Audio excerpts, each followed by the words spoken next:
mwihutire gushakisha imbabazi za nyagasani wanyu, ijuru rya nyagasani wanyu n'imigisha ya nyagasani wanyu. Mumenye ko ijuru ubugari bwaryo bungana n'isi n'ijuru, ariko ryateguriwe almuttaqin, babandi baganduka mu gusiba, baganduka mu gusari, baganduka mu gutanga, baganduka mu kwitangira Imana, baganduka muri byose.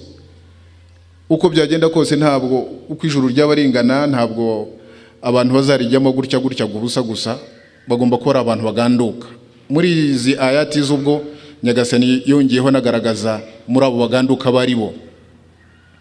Nyagasani aravuga ati alladhina yunfiquna fi sarra'i wadh-dharra'i wal-kadhimina al-ghayza wal-'afina 'anil nas wallahu yuhibbul muhsinin.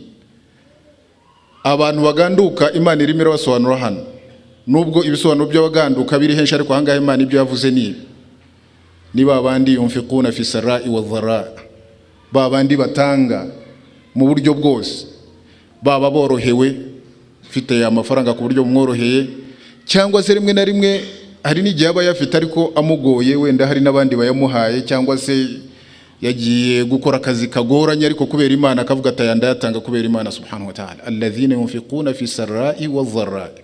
Nayo mpamvu abantu bicara iteka babwirwa gutanga. Umuryango wo gutanga ni umuryango ukomeye utuma nyagasani hari aho gushyira mu bantu baba baritangiye idini.